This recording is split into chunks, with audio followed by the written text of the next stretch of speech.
All right, we're going to dive into one of the toughest stories in the entire Old Testament. It's one of those passages in the book of Joshua that really makes you ask some hard questions about God, about justice, and about why groups of people suffer.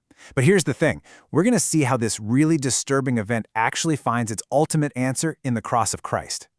And this is the central problem, right? We see it in this story about a guy named Achan in Joshua chapter 7. One person makes one bad choice and a whole nation feels the consequences. And let's be honest, to us, that just sounds deeply unfair. So let's really get into it, unpack why it happened, and figure out what it all means for us today. So, picture this. Israel has just had this incredible, miraculous victory at Jericho. They're on a roll. And then, bam, their very next battle is a complete and humiliating disaster. And when they ask why, God tells them there's a hidden sin in the camp. A sin that doesn't just lead to them losing a battle, but to the destruction of an entire family. And you can just see how the fallout spreads. It all starts when Achan steals a few things that were supposed to be dedicated to God. The immediate result? Israel loses a battle they absolutely should have won. But it's actually way bigger than that. See, God's very presence, the thing that makes them unstoppable, has been compromised. And the solution? It's intense. Everything and everyone connected to Achan is totally destroyed to purify the community. Okay, so to get our heads around this at all, we have to understand the specific rules of the game for Israel at this time. You got to remember, this isn't just any random country. This is a covenant community where God himself is literally living among them. So the stakes for holiness are incredibly, dangerously high because God's presence is right there in their camp. Which brings us to this key Hebrew word, harem. When Israel conquered Jericho, God declared the whole city harem. It was all devoted to him. The gold and silver were for his treasury, and pretty much everything else was to be destroyed as an act of judgment. So Achan didn't just steal some stuff. He stole from God. He took what was marked for judgment and brought that curse right into the heart of Israel's camp. And just listen to how God himself talks about this in Joshua 7, verse 11. Notice, he doesn't say, hey, Achan messed up. No, he says Israel has sinned. One guy did the deed, but the whole community, this whole single body, is now guilty of breaking its sacred promise with God. So this gets at a really big difference in thinking. It's about covenant defilement, not just individual guilt. We're all about individual guilt, right? You did it, you pay for it. But back then, the main concern was totally different. It was about cleaning out a dangerous contamination from the holy place where God was living. And that's why his animals and all his stuff were destroyed too. I mean, a tent can't sin, but it can be corrupted. It was a radical cleanup operation. Look, the story of Achan is supposed to make us uncomfortable. It really is. It shows us a painful truth about sin and how it affects everyone.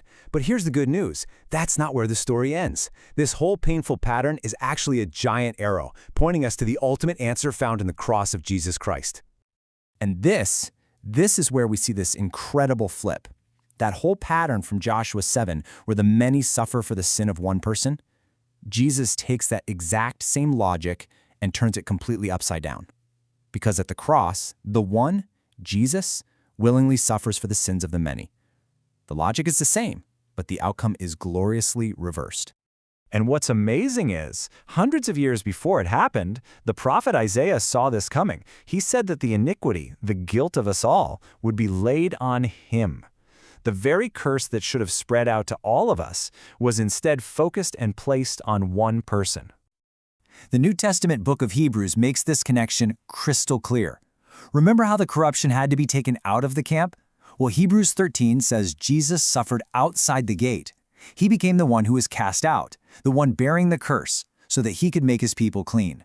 Where Achan brought a curse in, Jesus carries our curse out. Okay, so that's the big, beautiful theological picture. But, that brings up a really practical question, doesn't it? I mean, if Jesus took the curse, why is the world still so broken? Why do we still suffer? Why do bad things still happen to good people? Well, after the cross, three huge things shifted. First, for a believer, suffering is not God punishing you for your sin anymore. Romans 8:1 says it loud and clear. There is now no condemnation. Second, that kind of immediate sweeping judgment we saw with Achan, it's delayed. God is patiently extending mercy and giving people time to turn to him. And third, suffering gets a whole new meaning. It's temporary, and God can actually use it for good, just like Romans 8:28 promises. Jesus was really upfront about this. He flat out told his followers, in this world you will have trouble. He didn't promise an easy life. But right after that, he gives this incredible promise. But take heart, I have overcome the world. The final victory is already won. So here's a really important takeaway for all of us. Whatever you're going through right now, good or bad, it is not some kind of cosmic report card on how good you are. It's just a sign that we're living in a fallen world, a world that is groaning and waiting for that final restoration when everything is finally made right. All right, so all of this theology, from Achan all the way to Christ, it's not just a history lesson or some kind of brain teaser. It leads to a really personal point, a choice for every single one of us. It brings us to an invitation. Think about it. The fact that God has delayed judgment, that's grace. That's an open window of opportunity. The Bible calls today the day of salvation. So maybe the biggest question isn't why is there suffering, but what am I doing with the grace I'm being shown right now? And that leads us right to God's big invitation in the Bible. And at its core, it's an offer of rest. Rest from the struggle, the exhaustion of trying to be good enough, and the weight of living in a world that just doesn't work right. And we have to get this straight. If you're suffering right now, that is not proof that God hates you or has abandoned you. And hey, if your life is going great, that is not proof that everything's fine and you don't need Him. Both things, the pain and the comfort, they're just signposts, and they both point to the fact that this world desperately needs a Savior. So how can God even make an offer like that? It's possible because it's got nothing to do with earning it. Romans 5:8 says it all. God shows His love for us in that while we were still sinners, Christ died for us. He didn't wait for us to get our act together. His love is all about who He is, not how well we perform. So what does that mean for you? It means you don't have to clean yourself up first. You don't have to fix your life before you can approach God. The invitation isn't to get perfect and then come. The invitation is simply to come, just as you are. And the promise at the center of it all is just beautifully simple. It's not for a special club or the spiritual elite. Romans 10:13 says, everyone who calls on the name of the Lord will be saved. Everyone. So we started with Achan's story, this dark, disturbing picture of sin's consequences. But we end at the cross, where we see a love so powerful it paid that price completely.